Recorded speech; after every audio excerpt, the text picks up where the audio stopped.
আসসালামু আলাইকুম, আমি অনামিকা। অনামিকা স্বপ্ন কুটিরের নতুন আরেকটি ব্লগ ভিডিও নিয়ে চলে আসলাম। আমি আজকে যাচ্ছি কলকাতা কেমোথেরাপি নিতে। এটা হচ্ছে আমাদের বাংলাদেশের পরিবেশটা, এমন কুয়াশা, চারিদিক শুধু অন্ধকার আর অন্ধকার, কিছুই বোঝা যাচ্ছে না। তো আমি এটা আপনাদের সাথে একটু শেয়ার করলাম যে এই গরমের সময়ও গ্রামের পরিবেশটা কেমন, মনে হয় কুয়াশা। এর মধ্যেই কিন্তু গ্রামের যেই ক্ষেত খামার আছে ওখানে কিন্তু সবাই অলরেডি কাজে লেগে গিয়েছে, ভিডিওতে বোঝা যাচ্ছে না। আর আমি গিয়েছিলাম বেনাপোল এক্সপ্রেসে। বেনাপোল এক্সপ্রেস কিন্তু এখন পদ্মা দিয়ে যায়, পদ্মা সেতুর উপর দিয়ে। আগে তো আসতো যমুনা দিয়ে, অনেক সময় লাগতো, এখন পদ্মা দিয়ে আসে, অনেক কম সময় আমরা পৌঁছে যাই। তো এটা একটা খুব ভালো একটা সুবিধা হয়েছে, কমলাপুর থেকে ছাড়ে আর সোজা একদম বেনাপোলে এসে পৌঁছায়। তো একদম মানুষজন খুবই কম ছিল, যদিও রোজার সিজনের জন্য, ঈদের প্রায় কাছাকাছি। আর ইন্ডিয়ার পরিবেশটা দেখুন, একদম ঝকঝকে আকাশ। খুব একটা সময়ের পার্থক্য না, হয়তো বা 2 ঘন্টা সময় বা 1.5 ঘন্টা সময় এদিক সেদিক, হ্যাঁ, তার মধ্যে দেখেন কতটা পার্থক্য।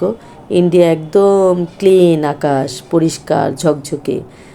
আর বাংলাদেশে তো পুরাই কুয়াশা ছিল। তো এত ভালো লাগছিল, মানে বাইরের পরিবেশটা। আর ট্রেন থেকে খুবই ভাল লাগে। ট্রেনের যে রাস্তাগুলি দিয়ে আসে, একদম জমিন, ক্ষেত ক্ষেত খামারের উপর দিয়ে আসে, গ্রামের ভিতর দিয়ে আসে। গ্রামের পরিবেশটা সরি, দেখতে খুবই ভালো লাগে। শরীর এত অসুস্থ, তারপরও ভিডিও দিয়েই যাচ্ছি, কি করব। তো আমি যে হোটেলে উঠেছি সেটা লিফট, এটা লিফটটা কিন্তু সিস্টেমটা এরকম, কেচি গেট দেওয়া বা কলাপসেবল গেট যেটাই বলি, এটা দিয়ে, এটার ভিতরেই কিন্তু লিফট। আপনি যখন চাপবেন তখন সে উপরে উঠবে।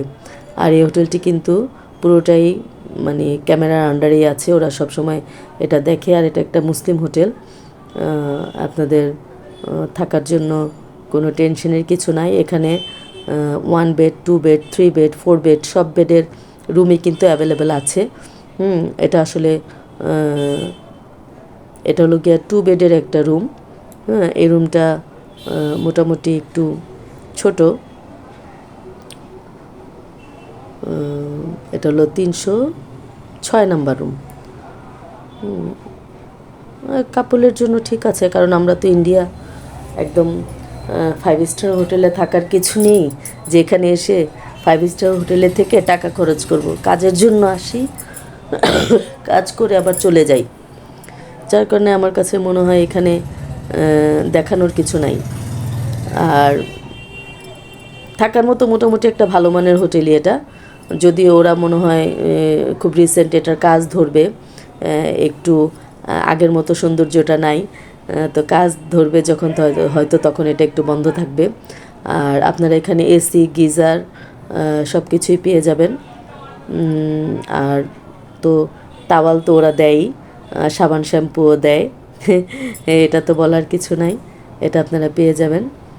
আর ভাড়াটার কথা আমি নাই বলি, আসলে এই কলকাতার হোটেলগুলিতে ভাড়া সবসময় আপ ডাউন করে, আমি সবসময় এই কথাটা বলি।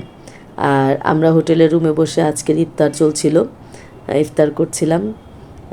যদিও আমি কিছু খেতে পারি না, আমার কুটকুটির বাবাই খায়। আমি তো রোজাটাও রাখতে পারছি না, কষ্ট, কারণ মেডিসিন নিতে হয়।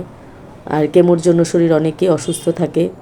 সবাই আমার জন্য দোয়া করবেন, আল্লাহ যেন আমাকে একটু সুস্থ করে দেয় তাড়াতাড়ি। আর আমি হোটেলের কার্ড আপনাদের দেখিয়ে দিচ্ছি, কারো কোনো কোশ্চেন থাকলে আপনারা কমেন্টে করতে পারেন, আবার এখানেও ফোন করে আপনারা জানতে পারেন।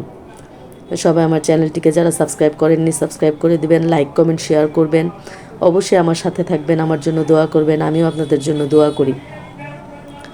আর এই হোটেলের ভাড়ার কথা আমি বলবো না, কারণ ভাড়াটা সবসময় আপ ডাউন করে, আপনারা ফোন করে জেনে নেবেন, আশা করি ঠিকঠাকই হবে। আসসালামু আলাইকুম।